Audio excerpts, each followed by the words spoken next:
Bonjour mes chères balances, bienvenue sur votre tirage sentimental du mois de mai 2024. Donc je tirerai qu'un message, par manque de temps encore. Hein. Je ne peux pas faire les couples, les triangulaires, tout ça. Donc on verra ce qui sort et puis voilà, on verra bien. Si ça vous parle, tant mieux. Si ça ne vous parle pas, regardez votre ascendant. Ou alors vous changez de chaîne et vous trouverez bien un message qui vous correspond. Allez mes balances, poirier de vie. Elle fait l'équilibre avec sa tasse sur la tête.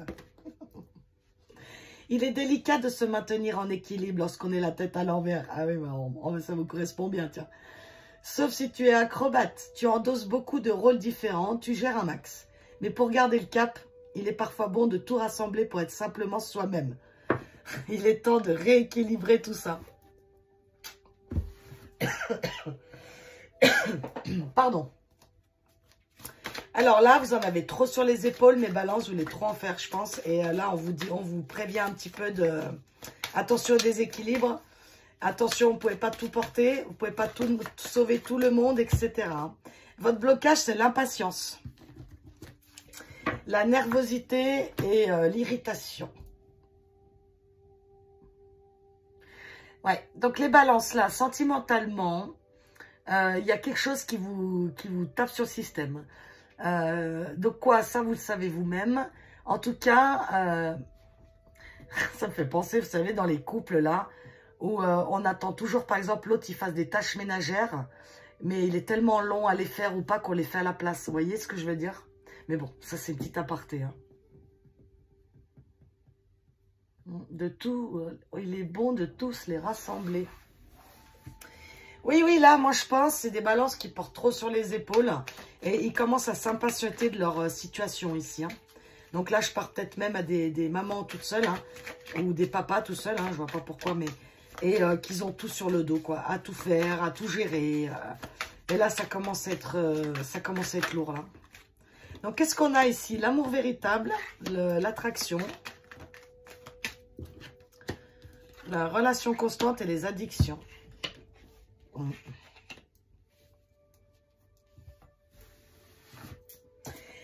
Alors, il y a des balances ici qui sont très, très, très amoureux, très, très, très amoureuses, mais il y a toujours un mais. Mais. Relation éphémère. Moi, je pense qu'ici, il y a des balances qui s'illusionnent dans un couple, dans une relation. Et en fait, cette relation, elle est remplie de dépendance affective, d'addiction, des choses comme ça. Ce qui met à mal la relation. Par exemple, vous, balance, vous êtes fou amoureux, fou amoureuse de quelqu'un en face. Sentez-vous libre d'inverser. Hein. Et vous vous investissez dedans, vous y mettez tout, vous avez l'impression de tout faire et blablabla. Et là, ça commence légèrement à titiller parce que la personne en face est, comment dire... C'est comme si elle ne mettait pas la même attention que vous. C'est comme si elle ne mettait pas le même amour, la même attention. Du coup, ça fait aussi chaud-froid, chaud-froid, chaud-froid. Et là, vous, ça commence... c'est pour ça que vous avez du mal à trouver l'équilibre. Parce qu'en fait, c'est comme si vous ne saviez pas sur quel pied danser. C'est un coup je t'aime, un coup j'ai plus de nouvelles, un coup, vous voyez. Donc, là, en d'autres decks, on me dit que c'est un amour éphémère. Hein. Ça peut être quelque chose, un coup de foudre, mais on dit qu'il y a le masque de la tromperie ici. Hein. Dans une union. Hein. Donc, on va continuer pour voir. Parce que vous ou l'autre, vous sentez-vous libre, encore une fois, d'interchanger. Mais pour moi, c'est vous qui êtes crush de quelqu'un. Mais ce quelqu'un en face, il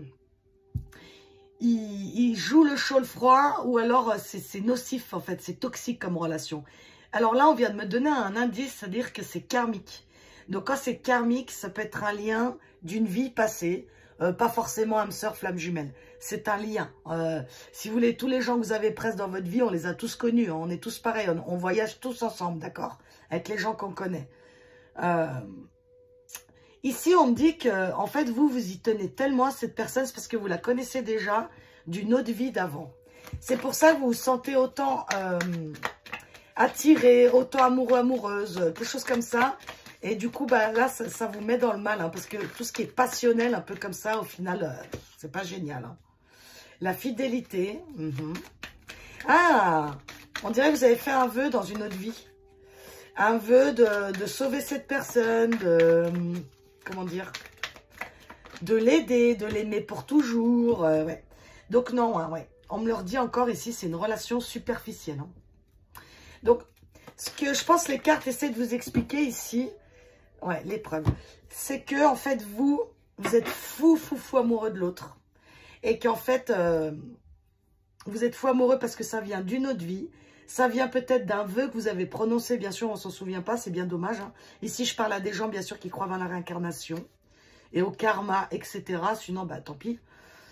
Et donc, cette relation, en fait, elle est instable parce que la personne en face, ou vous-même, hein, voilà, c'est quelqu'un qui a peur de l'engagement, soit qui ne va pas au fond des choses, soit puis ça ne va pas, en fait.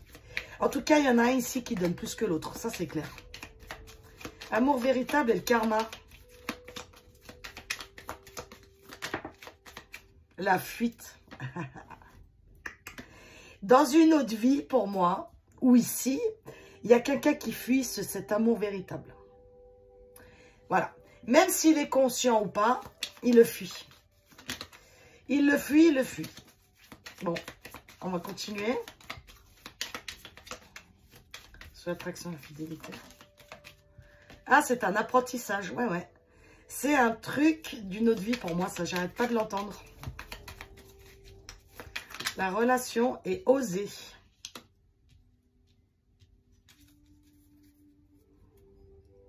La sagesse, ouais. En fait, l'autre en face de vous, il n'ose pas, il n'arrive pas. C'est pas une question ici qui vous aime ou pas. Je pense pas que ça soit ça le problème. C'est juste une personne à profil évitant. C'est juste une personne peut-être qui est, comment dire, dans les addictions. En tout cas, c'est quelqu'un qui ne s'engage pas. Et vous, ça vous met dans le mal. Hein. En tout cas, on vous dit qu'ici, cette relation, elle est faite pour apprendre. Donc, apprendre, soit être fidèle à soi-même, hein, parce que ça, c'est un gros apprentissage aussi, la fidélité à soi.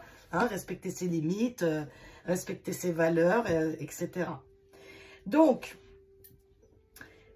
si l'autre vous fuit aussi, c'est vraiment pour que vous appreniez, par exemple, à oser vivre sans l'autre. Hein, je ne sais pas pourquoi je vous dis ça, mais bref, ça parlera peut-être à quelqu'un. C'est comme si, avec cette relation, elle va vous montrer qu'en fait, vous avez besoin de personne pour vivre. Il n'y a que de vous et de l'amour de vous-même, les balances que vous avez besoin. Et si vous mettez votre bonheur à l'extérieur de vous, n'importe qui, amical, eh ben, déjà, c'est foutu.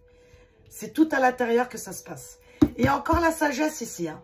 Donc, c'est une relation vraiment, vraiment qui est là pour vous faire grandir, pour vous apprendre. C'est pour ça que vous essayez de tenir en équilibre. Mais moi, je vous le dis, hein, vous n'allez pas tenir longtemps en équilibre comme ça. Hein.